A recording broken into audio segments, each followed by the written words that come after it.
You know what time it is. It's your boy Hammer Bong, and welcome to Hammer Time Cooking. Ever wonder what to make when you have leftover rice in the fridge? This is the recipe you need to check out. On today's episode, I'm going to teach you how to make kimchi fried rice. Now stay tuned and let's get cooking. Kimchi fried rice may be one of my favorite dishes out there. This one's full of flavor, there's different textures, and it's super easy to make.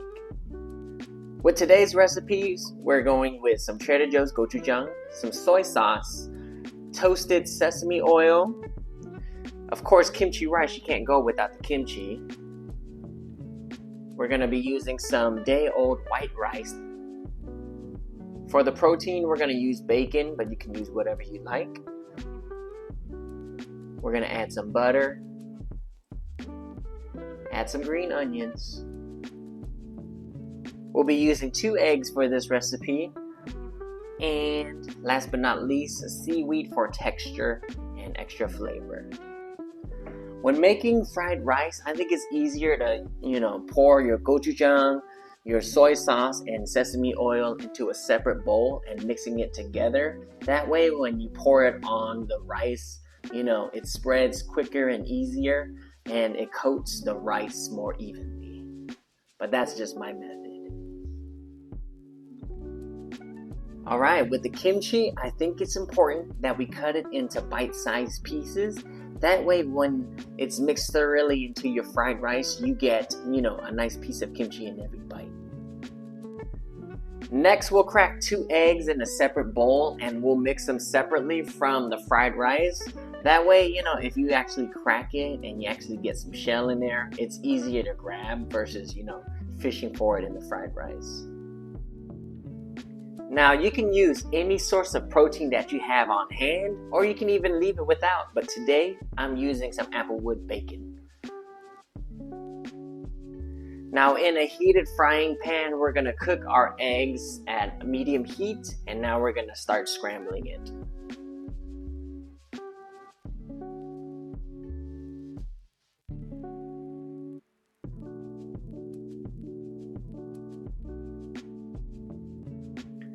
Next, we'll cook our bacon. We want to make sure we render out all the fat from that bacon. That way, that flavor really gets absorbed into our kimchi and it adds another layer of flavor to our dish. In the same frying pan, we're not going to take out the bacon fat. We're going to actually add the green onion and chopped up kimchi to the bacon fat. What happens here is the kimchi absorbs all of that bacon flavor and it just intensifies the kimchi flavor. You know what I mean? It's important that we use leftover rice when making fried rice. Reason being, there's less moisture in that rice, so it doesn't create like a mushy texture to our dish. Like when we add our gochujang sauce, right?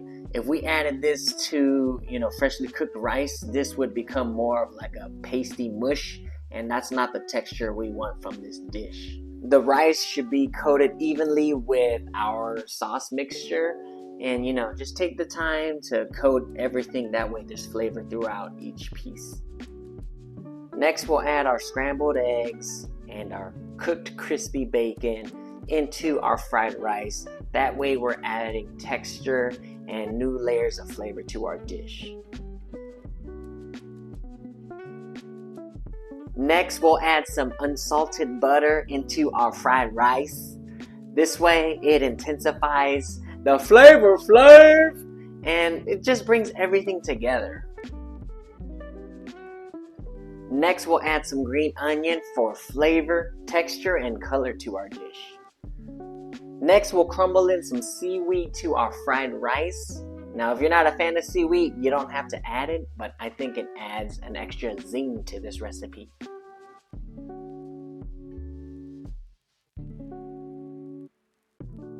And we're almost at the finish line, y'all. You know what? We might as well add a fried egg to this dish. You know what I'm saying?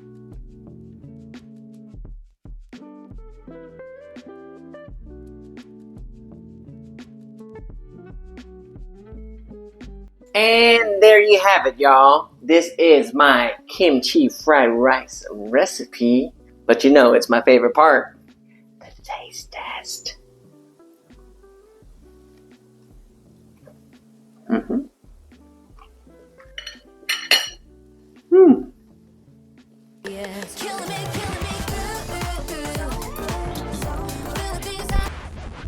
Very nice. I like that. So you get a little bit of the heat from the gochujang, right? Because that is a little spicy. Now it has like a nutty flavor from the sesame oil. I really like that. And then the textures from like the kimchi, the bacon. The bacon has a nice crunchy texture to that. And then, you know, when the kimchi was cooking into that bacon fat, that's money right there, y'all. I don't know. I'm gonna go one more and I'm gonna crack this egg.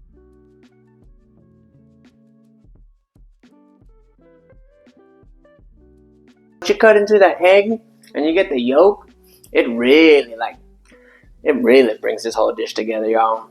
I love it. Easy. That's why I like this one, man. Super easy. I hope you guys enjoyed this recipe. Now don't forget to like, subscribe, share it with your friends, and I'll see you again next time. Talking very much.